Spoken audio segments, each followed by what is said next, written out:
Eu quero, em primeiríssimo lugar, cumprimentar o deputado Henrique Alves, presidente da Câmara dos Deputados, pela iniciativa, pela oportunidade da reunião.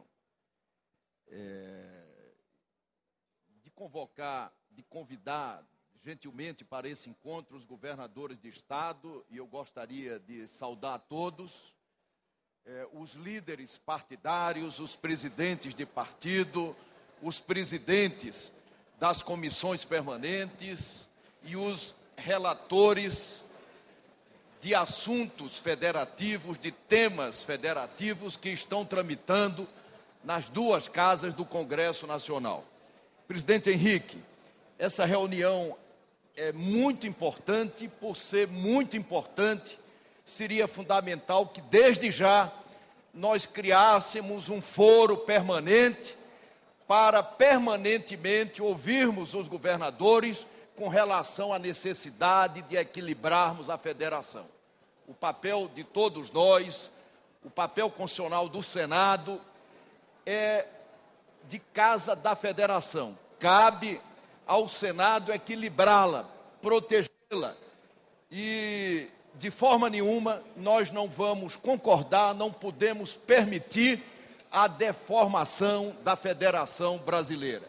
Por isso, essa reunião, o Henrique já disse os objetivos, muito mais do que uma reunião para nós fazermos discursos, é muito importante, fundamental, que nós possamos ouvir os governadores, suas prioridades, que nós possamos formatar esse debate, como mais facilmente ele pode evoluir, se é importante, se é estratégico fatiá-lo, dividi-lo, fracioná-lo, ou se é fundamental nós discutirmos esses temas todos de uma só vez, de modo a garantirmos o definitivo equilíbrio da Federação Brasileira.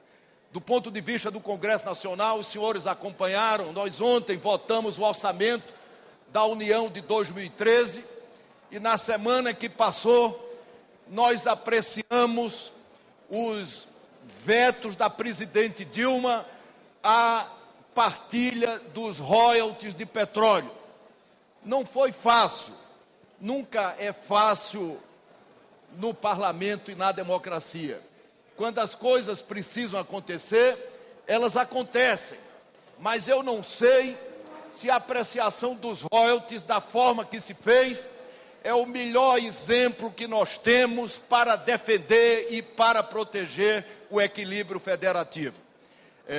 Do ponto de vista do Senado, nós marcamos para o dia 19 a definitiva votação dos critérios, dos novos critérios de repartição do Fundo de Participação dos Estados.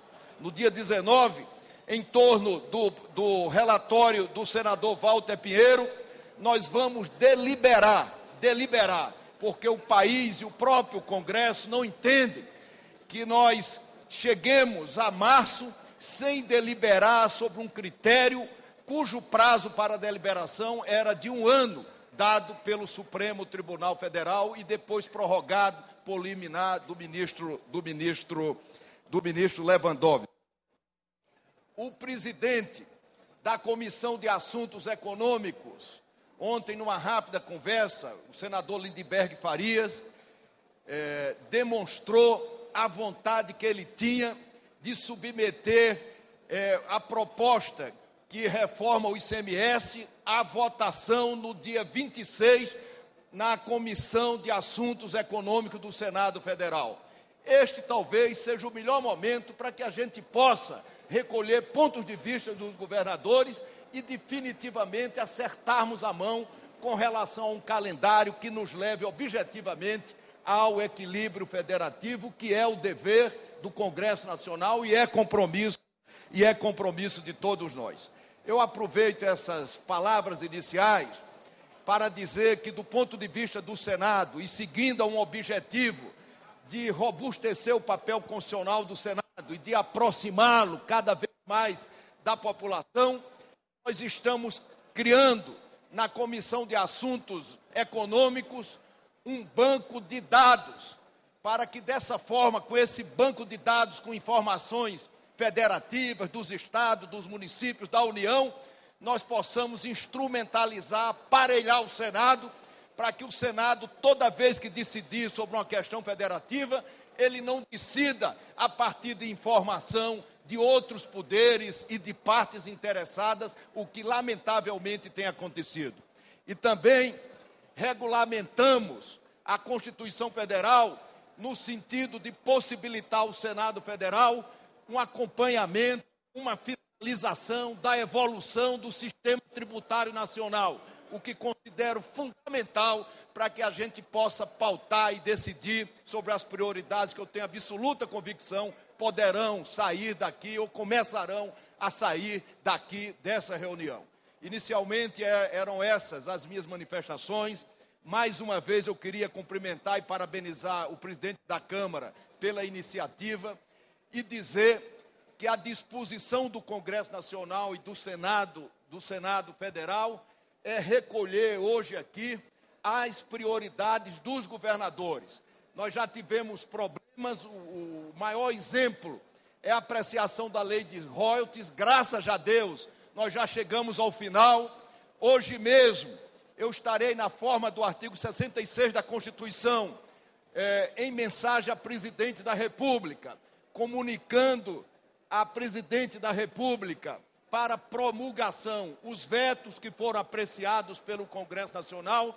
E como os senhores sabem, todos sabem, a Presidente terá 48 horas para promulgar, e eu torço para que ela promulgue. Se ela não promulgar em 48 horas, o Presidente do Senado Federal terá 48 horas para fazê-lo, e eu não posso adiantar o que o Presidente do Senado fará. Se o Presidente não promulgar, o primeiro vice-presidente do Congresso Nacional terá a oportunidade de fazer. Por todos esses motivos e essas informações que aqui foram colocadas, eu queria dizer mais uma vez da satisfação do Henrique e minha de estar aqui com os senhores, colhendo aí essas prioridades e qualquer outra informação no sentido de melhor pautar a nossa agenda. Muito obrigado.